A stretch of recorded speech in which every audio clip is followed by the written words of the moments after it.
Okay, our next topic is both controversial and convoluted.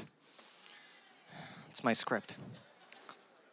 What is the impact of intersectionality? Those that don't know, just Google it real quick. First up is another traveler from afar. This was supposed to happen right after the last panel, so like Claire was from Australia. Anyway, from New Zealand, Michael Rowlands, aka Music Man Mike, is a radical left, cultural Marxist, SJW YouTube personality that enjoys censorship and political violence. I think those last two may have been meant as a joke. I did not write that disclaimer. His channel focuses on feminism, social justice, and music, and I'm told that he also plays a mean-ass guitar, and he had a much funnier fun fact than what he told me, but he does have Adventure Time tattoos all over his body, so let's welcome Mike out here.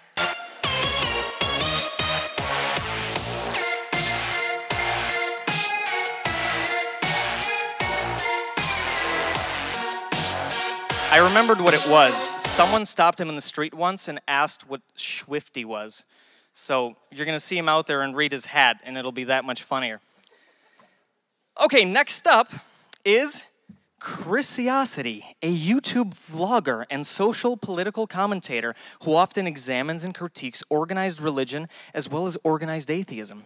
A staunch critic of both this event, Mythcon, and the intellectual dark web, Chrissy will lend her insights to argue for the merits of intersectionality as a valuable lens for examining societal problems.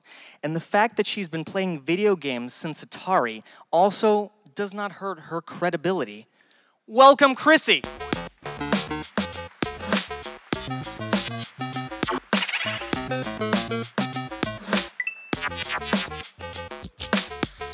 Now let's welcome to the stage the man with the longest bio. Dr. Clay Rutledge, author, behavioral scientist, consultant, public speaker, professor, I'm sure he's a juggler too, I don't know.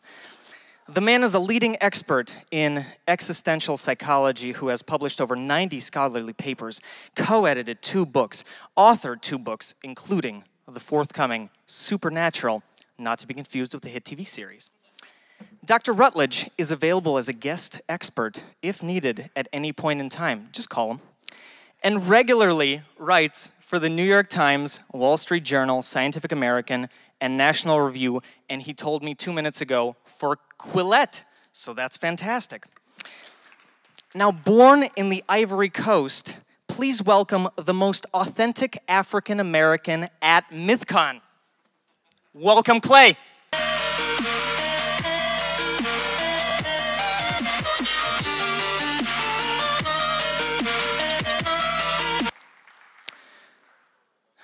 Our next guest is Lauren Chen. I hear silence. It's because you're confused. And that's because she's better known as Roaming Millennial. A social political commentator and host of the CRTV show Roaming Millennial Uncensored. Her YouTube career is just over 2 years old, and she already has over 20 million views. Staying busy with appearances on Fox News, Daily Wire, Rebel Media, PragerU, Rubin Report, I'm out of breath. Lauren is most passionate about individual liberty, gender equality, and issues surrounding race, although her true passion might be Leonburgers, since she's an owner and enthusiast. Again, I hear silence, and I had to Google this shit. That's a type of dog. Welcome, Lauren! Kathy Griffin, Roseanne Barr, and most recently, James Gunn. I think a lot of us probably expected the New York Times to follow suit and say something along the lines of, as a journalistic enterprise... And now let's welcome back to the stage the man who's basically lost his voice because he moderates pretty much every single panel, our tireless moderator, David Smalley.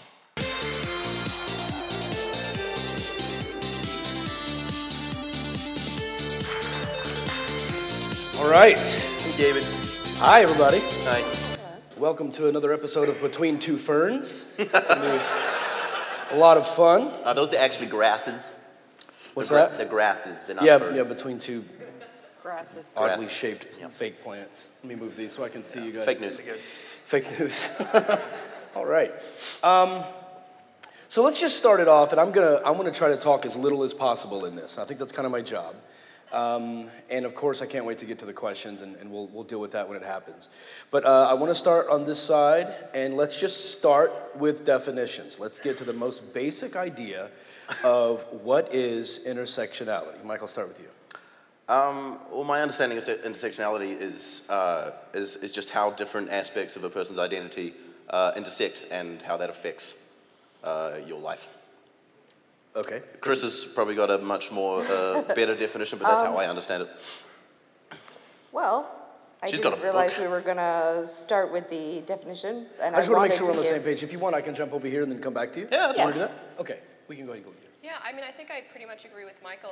When we talk about intersectionality, we're usually talking about, I think, mainly immutable characteristics, things like race, religion, orientation, gender, and how they affect your life, the way that you interact with the world, and the way that the world, kind of vice versa, interacts with you.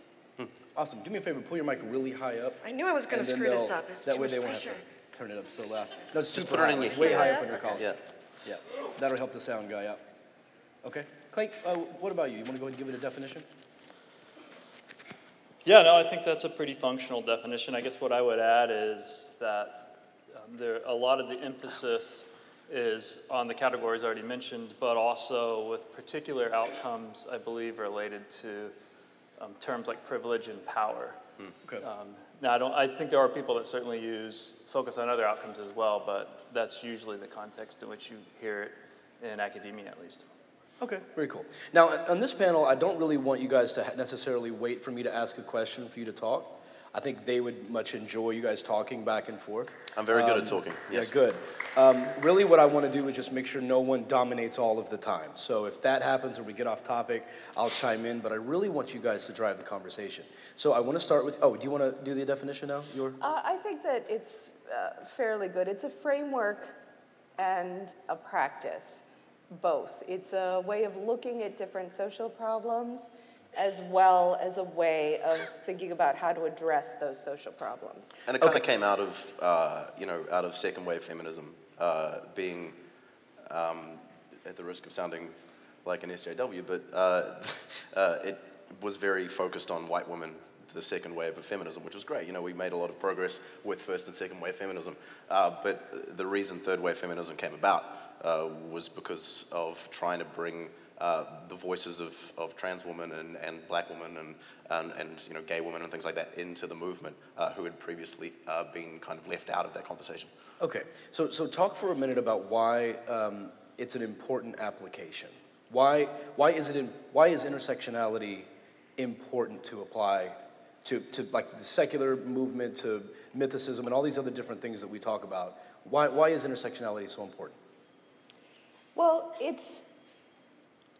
when I would go back to when Kimberl Crenshaw first came up with the term, because intersectionality has been something that people have done. When I was working with people who had cognitive disabilities, if somebody came forward who also was gay or had a background where they didn't speak English well, you just sort of ad hoc rolled with it. It wasn't something you thought about. It wasn't something that you just went, oh, okay, I can figure this out on the fly.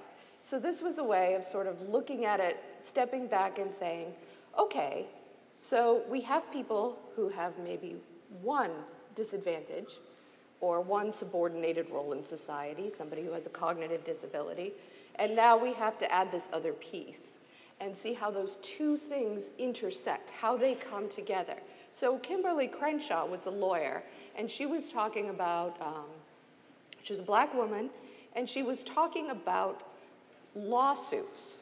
That was one of the first things that she came up with, and she says, these discrimination suits come forward, and for one thing, she talked about a discrimination suit that had to do with black women specifically in a big car company. So this car company, it would hire white women as like secretaries or whatnot, and it would hire black men to be on the floor. But black women were just screwed. They didn't have a place because they lived at the intersection. So when she came forward and they came and tried to bring this suit and said, look, you can't just not hire us because we're black women. They said, well, they hire women, so they can't be sexist. And they hire black men, so they can't be racist. So you have no case. And we might all sit here and think, that makes no fucking sense, right? But the legal system didn't have a framework. So when we talk about how intersectionality impacts, it impacts in so many ways. It impacts on the legal system. It impacts on people in social work. It impacts on people in human services. Nobody's going to make a YouTube video tomorrow that says, you know, this human services lady, she was great. She really understood this situation between different people who brought different identities, between a guy who had Asperger's and a woman who who didn't understand maybe that his inability to look her in the eyes meant that he wasn't being rude to her, right? Okay, so it's really, you find it effective as a way to identify different aspects of who a person is to better respond to their needs? Exactly. Okay. And it's not just to respond to their needs, but one of the main parts of intersectionality is to say, these people have their own strength and their own voice that can come up from their identity or from their culture or from, they know what they need. Okay. They can tell you what they need, and you don't have to tell them what they need. Okay, gotcha. So on this side, that obviously sounds like a pretty reasonable start to something called intersectionality. What has the impact been, and how do you two see it differently? Yeah, so I come at things from more of an empirical, perspective as a researcher, and so I'm in the field of social psychology, and you don't really see the term used a lot in quantitative research, even though, as was articulated, we're essentially doing that. We use terms like interactions to talk about statistics, for instance, right? We might say, well, there's a whole host of variables that predict or cause certain outcomes in life or contribute to certain outcomes. And, for decades, psychologists have been studying those and saying, well, sometimes they're going to interact with one another. Sometimes they're not, sometimes they are. And we can create statistical models to try to understand what are the particular characteristics that may lead to good or bad outcomes, right? And so that's all fine. But at least in academia, and I think this has kind of gone into the activist area too, the focus has been kind of stuck on largely three variables: race, gender, and sexual orientation. Not to say those aren't important variables, but there's a whole bunch of variables that behavioral geneticists, quantitative sociologists, neuroscientists, evolutionary biologists, evolutionary psychologists, there's economists, there's a whole bunch of other variables related to the circuitry going on in your brain, things like whether you grew up in a home with two parents, whether your parents are married, what city you live in, what neighborhood you live in. So you're saying that it still ignores a lot of things that make up who a person is? Yeah, in theory, you could say it shouldn't, as articulated. Like you could say, well, all these are potential intersections, right? Okay. But for the most part, it has ignored those things.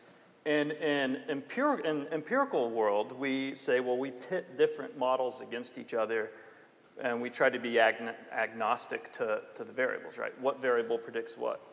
A lot of times in the kind of activist scholarship sort of intersectionality world, there's an effort to force the models to fit these variables, as opposed to just being agnostic and letting the data reveal what the data reveal, if that makes sense. I actually think for the most part, when we, described intersectionality at its basis form, the impact has been, I think, pretty overall beneficial, right? If we talk about just the idea that different characteristics that people share will shape their experiences, their lives, that's absolutely true, right? And I think the idea that we can become more, outward looking and trying to understand people's different experiences, that's not a bad thing. And, as someone who does research and who talks about different things like a socioeconomic issues, the idea that people of different races, genders, immigrant versus non-immigrants, these things have a statistically significant impact on a lot of different measures, right? We break down like household income, high school graduation rates, like these things are all correlated with different characteristics, right? So it makes sense to talk about it. It also makes sense to acknowledge that, yes, specific communities have specific problems, right? If we're talking about the idea that, there's this African-American identity characteristic, that leads itself to examining specific issues. And I don't think there's anything wrong with specificity when we're talking about, suicide in the transgender community and, how that might intersect with, I guess, fatherlessness in the Black community, right? So I don't have a problem with intersectionality at its core, but where I'm a little bit more critical of its effect on society is that, like Dr. Rutledge is saying, it often comes with the assumption of power politics, right? So it's not just that, oh, you're Black, you're white, cisgender versus trans. There's the assumption that if someone is Black versus white, it's that there is an oppression element there, right? And I think a lot of times intersectionality overstates that oppression narrative, right? Because it's not just, Black versus white, it's Black being oppressed by white. So I think that's something that's problematic because I believe that in our society there's room for all these different identities, but I think when we start focusing more on things like a zero-sum game, like the tribalism is enforced, it leads us to an us versus them mentality, and I think that actually can be divisive. Now, intersectionality is not necessarily divisive, but I think it's more the way that it's discussed currently, it's kind of lending itself to that. So you're saying at its core, it can be a good thing, you just think it's not being applied properly. Right, and I don't have a problem with, so as social scientists, like, Dr. Rutledge is saying, we kind of do that just by default. We often break down demographics and things like that where we're discussing issues. It does help if you're talking about policy to be specific about how different communities are affected. Right. Nothing wrong with that, nothing wrong with specificity. But I think, when it comes with a certain set of preconceived notions regarding, perhaps white supremacy or patriarchy, then we're kind of getting into something that I'm not as comfortable with. Okay. I think it's important to point out as well that it's descriptive, not prescriptive. I often, when discussing this with some people, they kind of bring up this idea that it's it's putting people in boxes or it's saying that that it creates a kind of like a victim mentality or something. The fact that if you know that that trans people commit suicide at a higher rate, or that that women are paid less or something like that. That you that is a thing that must happen, but it's not. It's just what's the word? Looking at reality and describing it. So and that's I think. So that's overall, you think the development of intersectionality has had a positive impact? I mean, I think it's it's definitely an important thing. Like especially if we're talking about specifically intersectional feminism and like I say, bringing other than white women into the conversation. I think that's definitely an important I think when thing, people talk about how divisive it can be, there's they kind of forget that there's such a thing as white male identity politics, and that's very divisive sometimes. And presenting as this is the norm, this is the status quo, this is how it should be, everybody else should fall in line and stop being so victim-y all the time and stop saying, oh, we'd kind of like a seat at the table. That's divisive in and of itself. That starts out a division. So then you sort of say, well, this is our status. This is everybody we could be colorblind, we could be gender blind, we could be everything blind. Everything is great. Wait, I don't have a seat at this table. I need you to make some room for me, right? So already there's been a problem. But now I have to be the one to come in and say, look, there's a problem here. It's all white guys and they're talking about abortion. Like. Yeah, and I think that's important in this. Thank you, 1%. Hey. I think that's important as well in our current state, right? I mean, like if you talk about the American government, it's hugely dominated by white dudes, old white dudes, and those are the people that are they own the they are writing government, policy, right? the And so they're going to be when you're talking about like when you're writing policy to run the country or whatever, you can't there is no way, you know, to some degree you can understand someone else's experience, but there's a certain point that you get to that you just can't understand. Like, I don't know what it's like to live as a black man in Chicago or whatever, you know. You can't understand that experience. So you need those people, other people, diversity in a place which is writing policy, so that the experiences of those people are taken into account when they're crafting that policy. And it's a real problem that if we don't have that, thank you, yeah. Again, one person. You know, if you don't have that, then the policy that is crafted is not going to be advantageous to those people. It's just not. It's just going to be, you know. Well, okay. So an issue that I have with intersectionality specifically is that I think there's the conflation of identity with values and identity with experience, right? You're talking about representation in the US government. As someone who is a biracial female, am I to assume that my views are not being representative in the government unless there is a biracial female on there advocating for what are supposedly my values, right? Because I think the idea that to share values, to advocate on behalf of someone for common goals, you have to share some sort of identity characteristic with them. I mean, I think that is in itself divisive, because I would hope that regardless of our race, gender, ethnicity, whatever, we should share the same goals and values. But we don't. We can hope that. Yeah, we can hope that, but it doesn't if we don't, happen. Doesn't the whole idea I mean, of at the moment a we've got multifaceted society kind of break down? Aren't we kind of coming together in the hopes that we do share more common? Yeah, but for example, we've got a woman on there's the head of the education branch of the government who is anti-education, and you know, so we obviously don't have the same values. And I mean, going back to the experience thing, I mean, you just can't understand what it's like to live as a transgender woman because you're not trans. Right, but like, and so how can you expect? Understand people's experiences, or do we? I mean, need you can. laws Yeah, like, do we need laws that give everybody equal opportunity and try to level the playing field as much as we can? Does sure. that require understanding? But how can we craft that we don't have equal opportunity? Right, and I think that's something we all want to get toward. And until we're willing to listen to the people who have been marginalized for so long and talk about and be willing to deal with it, how many years are we going to sit here and deal with racism and sexism and gender? When are we going to just get over it and deal with the problems we have and try to find an equitable solution for everybody? I mean, for example... I mean, it's ridiculous that we're still having to deal with this. And what people who are interested in social justice really want is to not have to fucking deal with it anymore. We want it to be over so that we can go on to better and more useful topics than who's got what skin tone and who's got what plumbing. But we can't, as long as if I go into a job, people take that in and say, oh, she's gonna be going off to see her kid, or, you know, like, we can't do that until we've got to the equal opportunity. And in order to get to that, we have to listen to everybody. But I think what's so interesting about that is that intersectionality, and I think Jordan Peterson talks about this. What I'm saying is, I'm not sure if it's him, but this doesn't come from my brain.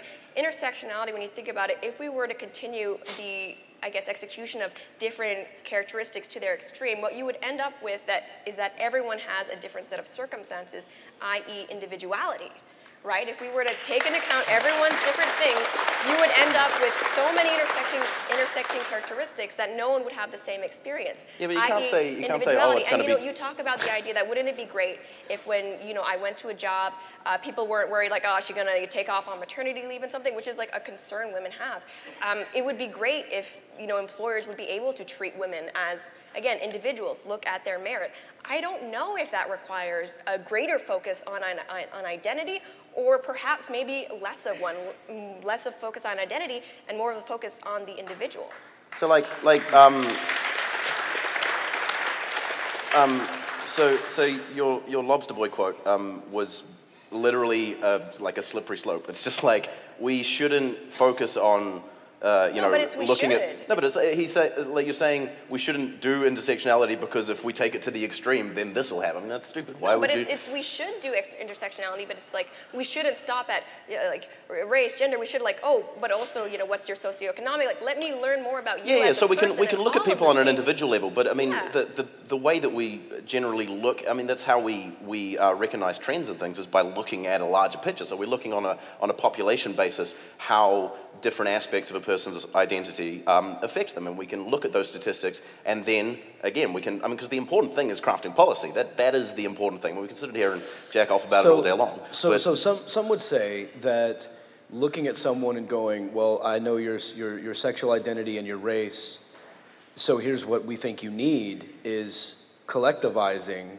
Well, we kind of do that already, right? I mean, well, and I'm saying, but the argument against this is that that's actually against individualism, so that they want to increase individualism by focusing on the individual, not so much. Can I make an just example? Assuming. So, Yeah. like for example, I was going to bring this up before. For example, at the moment, it is still legal in various states in the United States to fire someone for being trans, right?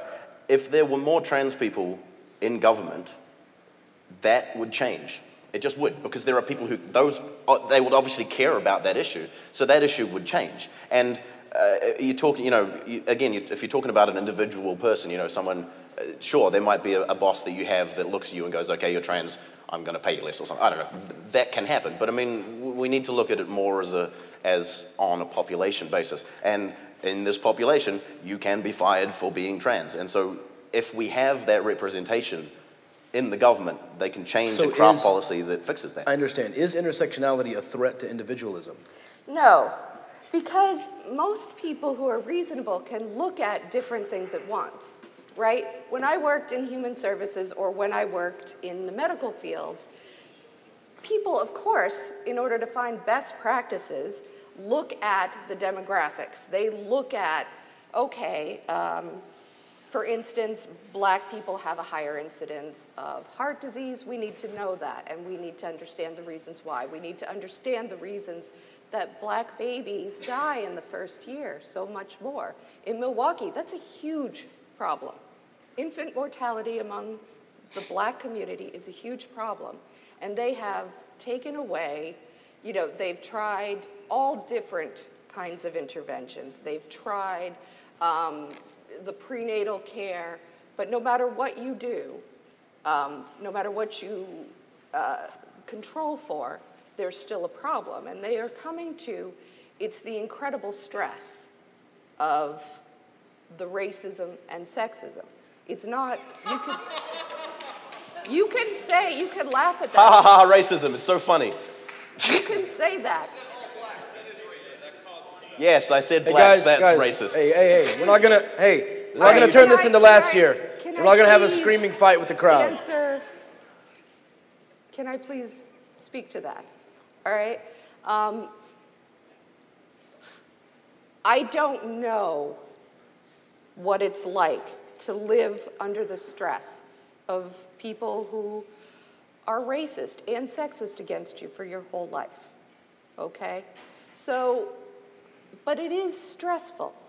We know, there was just recently a study that came out that even people who work within the black community who are white, who bring them, who teach them and work with them, have a lot of racist beliefs. Hey man, I think this white dude in the audience knows what it's like, all right? There are studies of how doctors have racist ideas that impact on the health of people. And if you're looking out the back window all the time, trying to figure out how you're going to navigate a world that has this fucking thing against you because, melanin, that's fucking stressful. It's stressful. And when you have stress for a long time, it has what's called allostatic load. That's how it happens upon your physiology. And you can pass that to your baby. So maybe you can laugh at that. Maybe it's funny that people have stress and that can lead to these terrible consequences for yourself and your children and your community. Maybe that's a fucking Yeah, pie in the sky of just joyous bliss for you. But it isn't for everybody. It isn't always blissful for people who have to pay more on their mortgage with the same credit rating. I think that's a fair point. I think that's a fair point. I wanted to ask Michael a question real quick before Clay jumps in. Hi. Just now in that interaction, I Yes. just want to point something out. Someone laughed. You didn't see who it was, right? No, You assumed it was a white guy in the crowd. it's because I'm racist, yeah.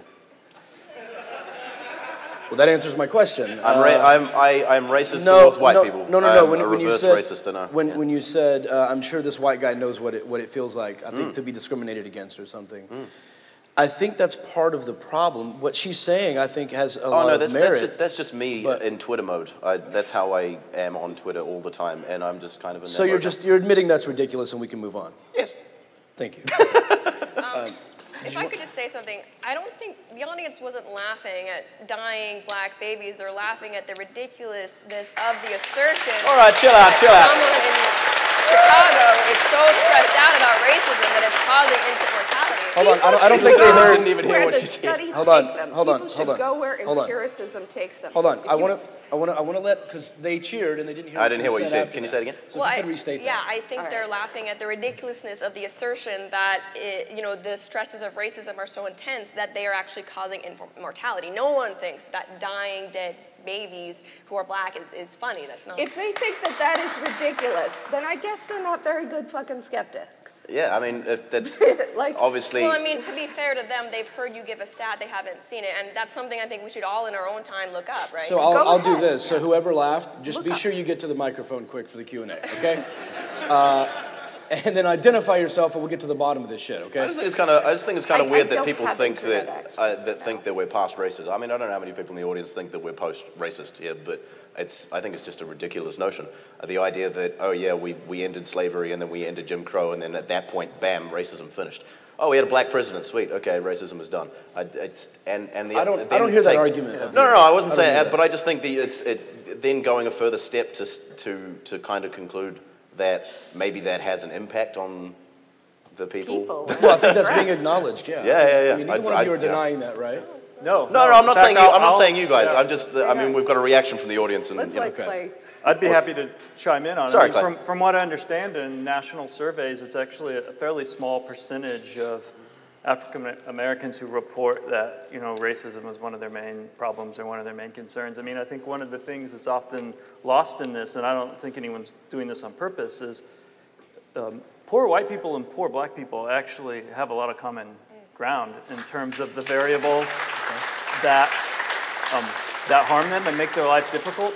And racism exists, unfortunately. I think it's part of the human heart and will always be with us. But it's actually, by many, many metrics, things are getting better for all groups, particularly in the United States. And it's interesting because people who don't travel around the world a lot maybe don't realize how prejudiced much of the world outside of the West South Africa, man. is.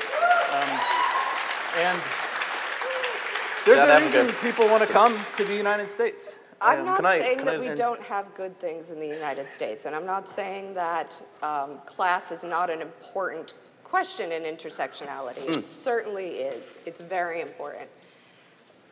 But I don't think we need to say, well, look, there's some racist people overseas, so fuck off. Yeah. That's We're not what I good. was saying. Who said that? Can I All just right, say? so I mean, if somebody said that, I'll deal with it, I promise. No, That would be no, absurd. He, All right, I mean, let me- but I'll you did say apologize. you did Let say me that apologize if people who don't travel, they don't realize how the prejudice that happens overseas and things like that.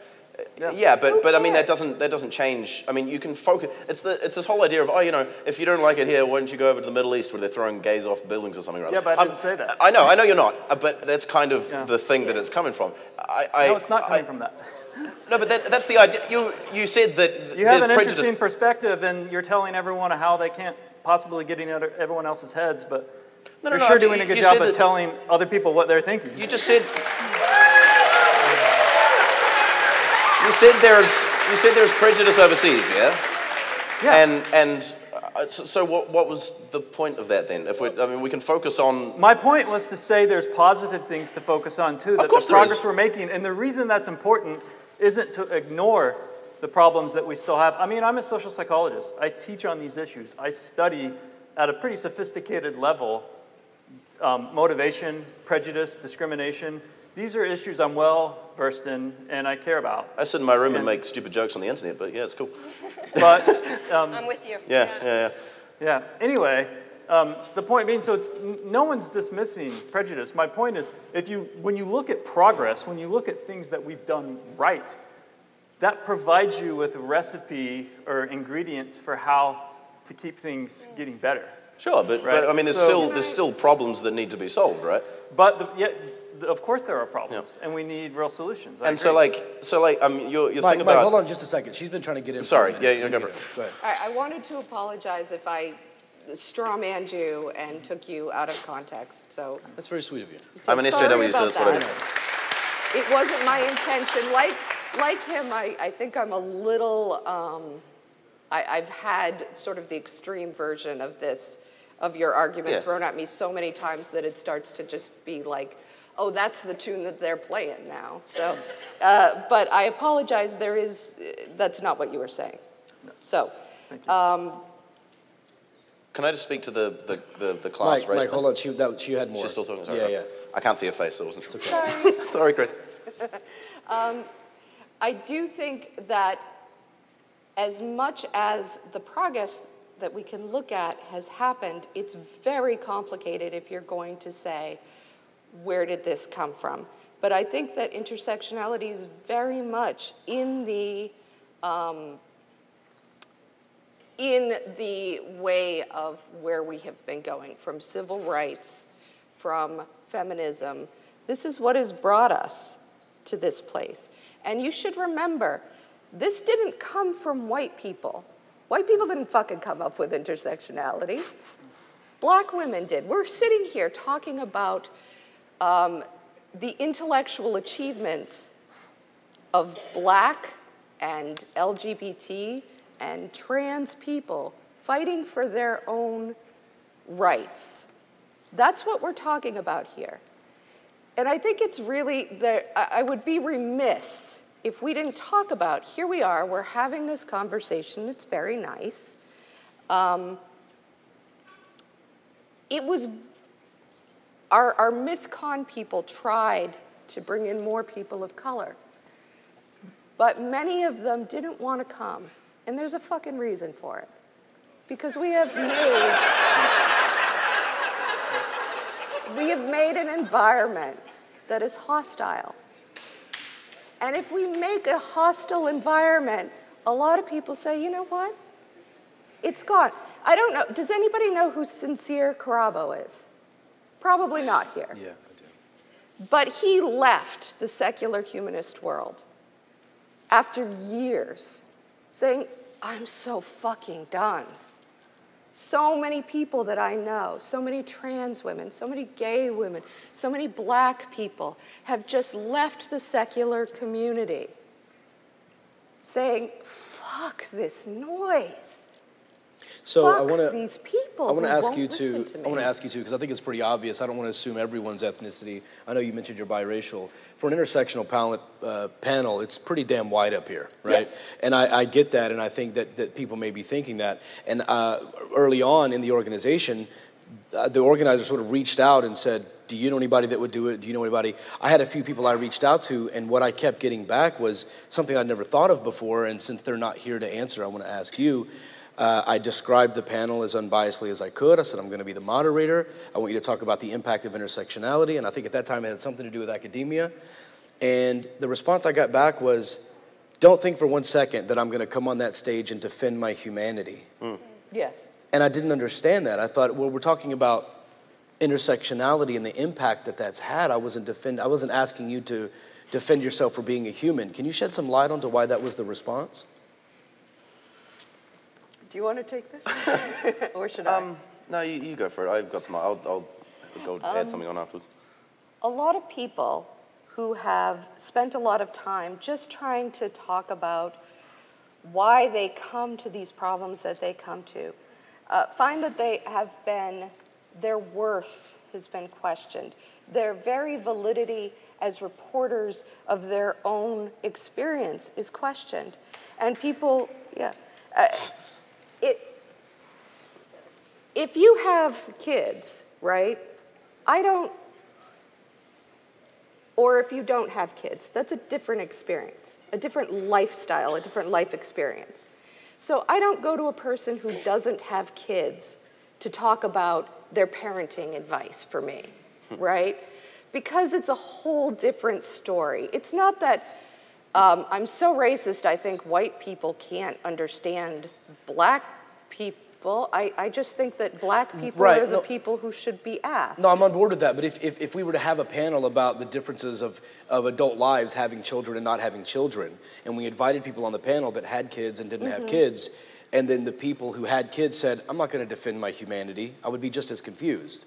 I don't understand what that means. I think it's, I mean, I don't know, like, you know, obviously I don't know the person or the context or whatever, but I suppose what I would say is defending, you know, a important part of your identity and why that should be valid in a community, why your voice should be heard.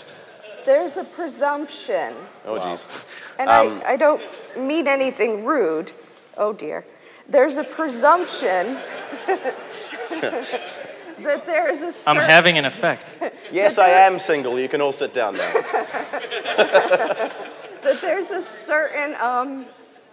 there may be a little bit of a bias in this crowd, and that people might have to be faced with questions about their very humanity and worth and how people feel about them. Dimitri, I had one more it may thing. not...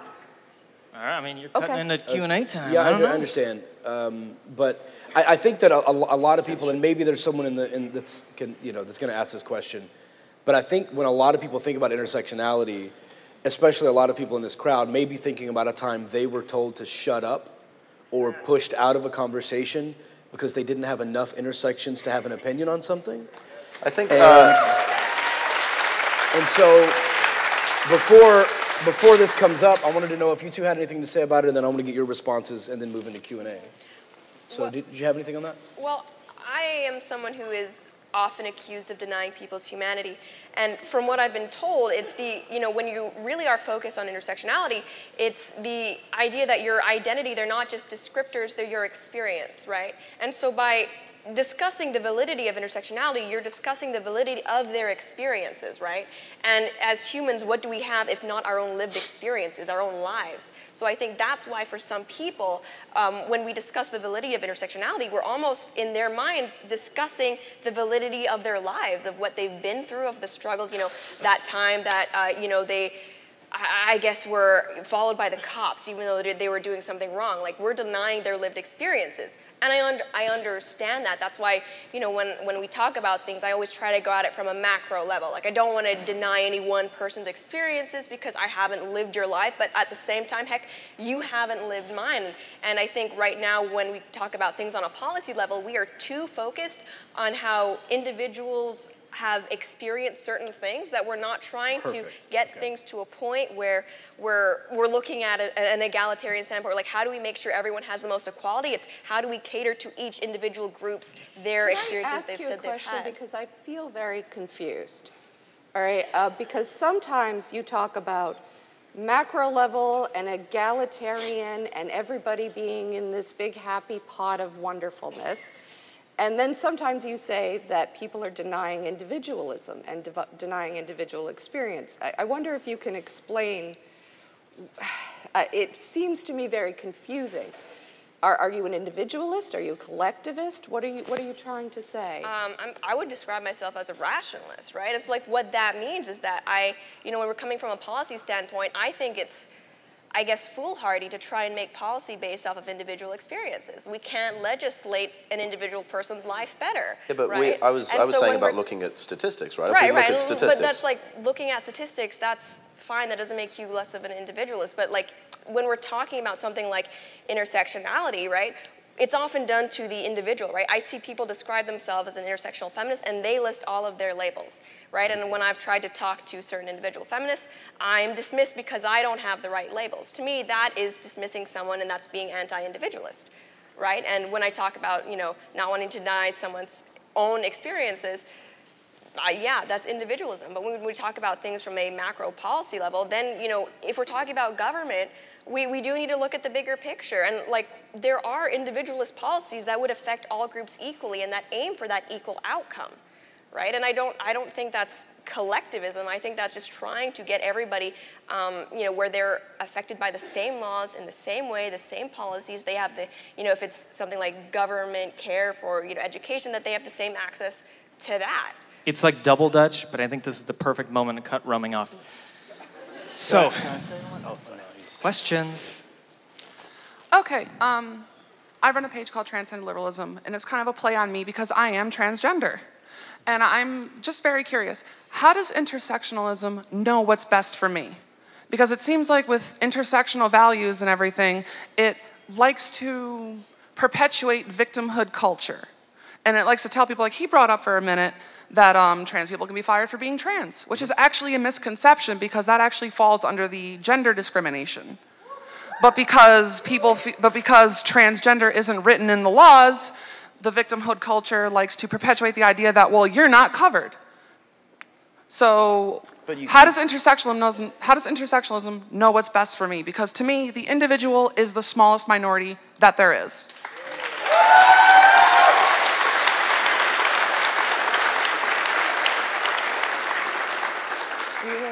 I'm confused because, it seems like you were just kind of arguing semantic. You can be fired for being trans in various states, so... You can be fired for being male, too, but that still falls under gender discrimination. That's part of the Equal Opportunity Act.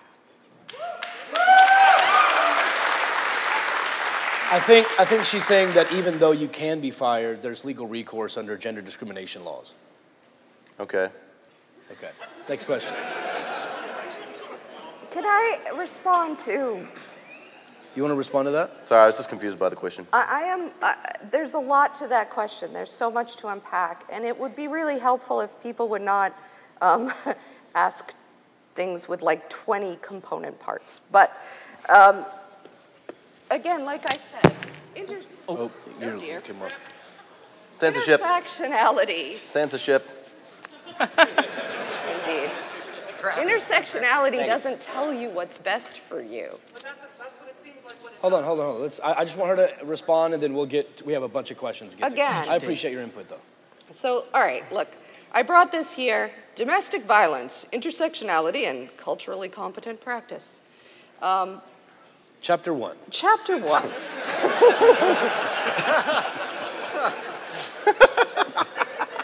This is a book, if people would like to go to Amazon and purchase it, that is... Are you getting commission? She's getting commissions. But I should. Yeah. It's a book about, oh God, there's something like 20 or 30 professionals who work every day in and out of their lives on people with domestic violence issues and intimate partner violence issues, which is very significant. And again, it's something that you need to understand how different people might come and might have a different experience. It's about not having a one-size-fits-all solution. Well, that I think is the problem, is that assuming, okay, I just want to say something real quick. I'm the moderator. I see some confusion. I want to provide a specific example before we move on, if that's okay. It'll be very brief. No, it's not. I'm censoring you. So I went to high school. When I graduated high school, it was 92% black. It was a small town in Texas. I was on the football team. Quarterback refused to throw to me. He's like, your white ass isn't going to catch it anyway. Told me that all the time, flat out. There was a minority field trip. Everybody went except me and a few other white kids. We were sent to detention to go see Colin Powell speak because it was minorities only, so I wasn't allowed to go. And I grew up, in gang violence and things like that. And I had a very different experience from, I think, most whites in America. And then when I got to college, a professor came and said, I want you to, if you have an ethnic background, I want you to write about your background, your history, your family. If you're white, I want you to write about someone you know who has an ethnic background. And I wrote to the professor and I said, well, can I not share my story? I have this unique background from, Czechoslovakia and all this. And she said, you're white, you're a white male, we know your story. And that, I know. And that was the first time this ever hit me, and I thought, but you don't. My story as an individual is very important to me, and I was prevented from sharing because of the color of my skin.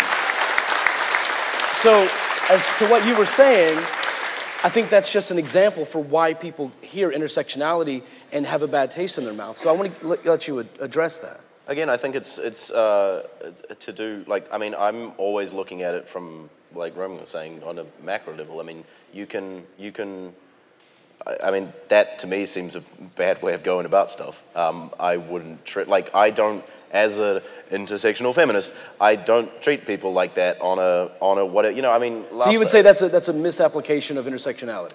I mean, the professor saying to you, I mean, it's complicated. You know, the thing, can I talk or can I? Sorry if I'm offending your white sensibilities, but that sounds. Guys. Well, he already admitted he was racist earlier. I'm racist towards whites. What can I say? Yeah. So you know, like one person coming to you, and like if I'm with one person on another person, that was weird. If I'm on another person and then I'm looking at them and I'm judging them based on whatever. I mean, I think that's a misunderstanding of what would be intersectionality. That's not how I approach it. Like I say, I'm looking at it in more of a, you know, as how we can apply. I want to get some more questions. Yeah, I think right, we should have moved on when we were booing white males, but this is perfect. Yeah, no, you're a white male. We can't listen to you. Go away. Next. I wanted to get back to the relationship between identity politics and intersectionality. It seems like we have a choice of how to form socio-political allegiances, either around our shared values or around our shared identity. I personally believe that doing it around shared values yields more productive results. I'm wondering, for any of you that believe that sort of making coalitions around identity has more value than doing it around either shared values or shared goals, in what situations do those sort of alliances or coalitions allow you to accomplish more or to accomplish things that you couldn't accomplish if you centered your coalitions around shared values?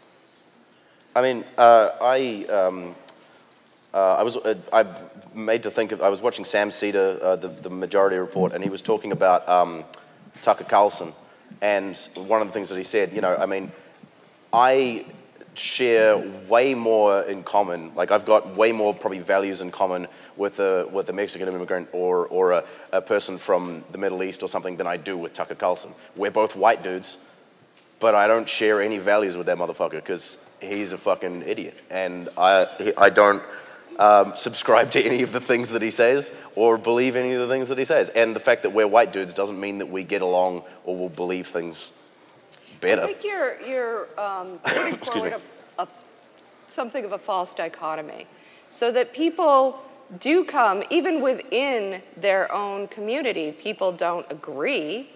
Nobody thinks that everybody who's black agrees with everybody else that's black. Nobody thinks that everybody who's white agrees with everybody else who's white. Or what? It's not... But you do assume they have shared experiences, right? I don't assume that they absolutely have shared experiences. The numbers tell me, you know, it's a very high percentage of black people who will say that white people have advantages they don't. I don't remember it off the top of my head, but it's something like 90%, according to Pew. That's a very high percent, and that represents a real problem in a democratic country like ours. Okay, so here's what I want to do. I want to get to as many of these folks as possible. So if you guys will promise to keep your questions short and concise, and the panel will also keep our answers short and concise, yes. I think we can get a lot more information out in the next few minutes. Let's go. Right. Awesome. Lightning round. I know that intersectionalism relies a lot on personal experience, and nobody's really denying that personal experience is important. However, we do know that anecdotal evidence does have flaws. For example, you brought up the experience of being a parent. Do I know what it's like to be a parent? No, not necessarily, but I don't need to be a parent to tell someone that not vaccinating their kid and beating them is wrong. So, I'm wondering sort of, the point is that we may have a gut reaction to our own experiences, and that's valid, but it doesn't necessarily reflect the absolute truth of the situation. It might, but not necessarily. So I guess my question is, how do you differentiate between a genuine grievance that somebody has with society, where what they're experiencing actually does kind of reflect what's happening to them, versus one of the many things that could go wrong with personal experience, like confirmation bias or paranoia? Let me ask you a question. Who here doubted his story? Who here, as a skeptic, said, I don't think that he gave an accurate representation of what that professor told him that time? Who?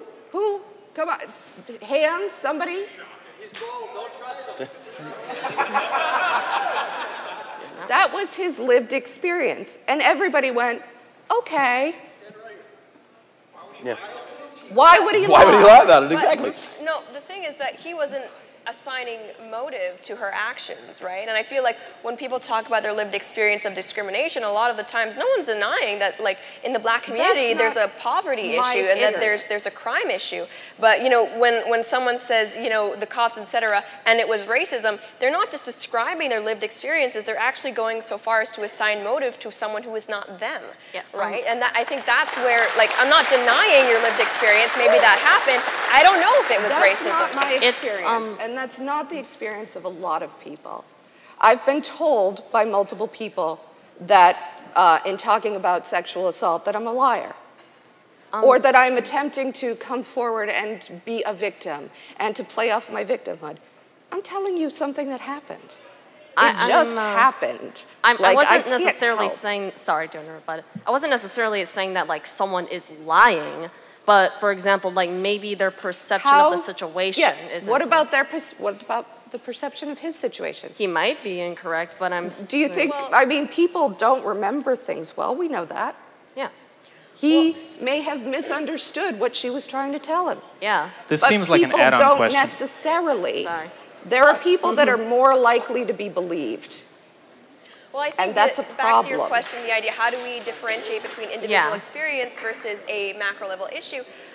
Well, you know, no one's denying that racism exists, but there's a big difference between was this racism that happened to you versus is it a sign of systemic racism that therefore requires legislative action, right? And when we're talking about things on a systemic level, then I'm sorry, like, we can't just take individual instances. We then do have to look at But you can take an aggregate. Yeah, like an aggregate would be good. And, like, you know, someone might say, you know, as a black man, I was harassed by a cop, you know, because of my skin color.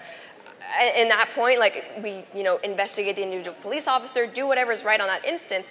But if we want to go any further than that, if we want to start saying that the police are institutionally racist, then we need to start looking at stats that are larger. And we see from stats that in confrontations, white men are actually more likely to be shot than black men. And so, like, black men are disproportionately more likely to be shot than white people. It's about the number of people in we the definitely absolutely not. There's no way we can that's like its own thing. But yeah, I think it's balancing what the actions should be. That's how we should. I want to stop this for a second. Guys, there's a lot of talking going on out there. And I know we seem far away to you, but we can hear you. So it's very distracting. So this keep the is not an interactive experience. So keep the talking down or step outside because we're trying to finish this up, please. I think to answer the woman's question briefly, I think that unfortunately, you can't go to person by person to 300 million people and ask about their individual experience and turn that into a policy. That's why we look at data. That's why we look at percentages. That's why we ask these questions and try to work out things that will help as many people as possible. Yeah, and it's not going to be perfect, right? No, that's okay, we have time for one more question and a very concise, amazing answer. Jesus, right. No pressure. Okay, I have a question for Lauren. I've been part of the skeptic community. I've been paying attention to a lot of YouTubers in the skeptic community for quite a while, and I see a lot of intersectional problems. I mean, I see it garners one clap, so it's clearly not solving anything. I would say, especially in skeptics, there's a lot of problems. There's a lot of dwelling on the past what are we going to do if intersectionality is not going to work, and if SJWs are not, doing the right thing? What will we do instead to replace that, I guess?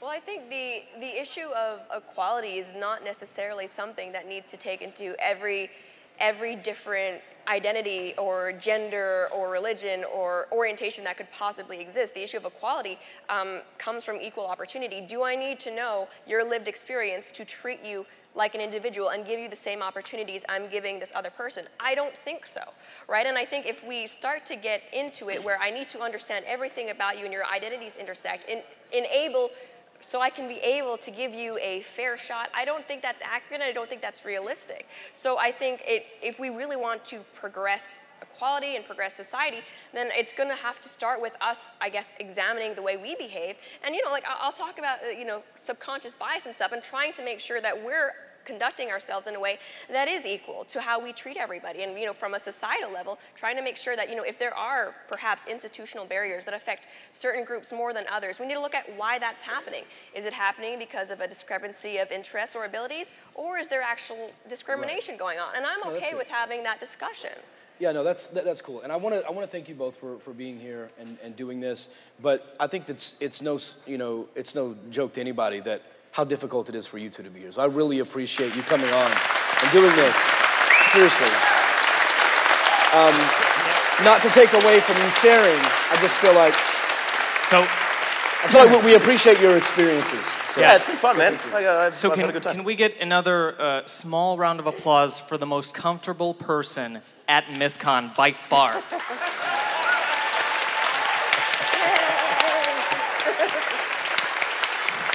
That was good. Cheers.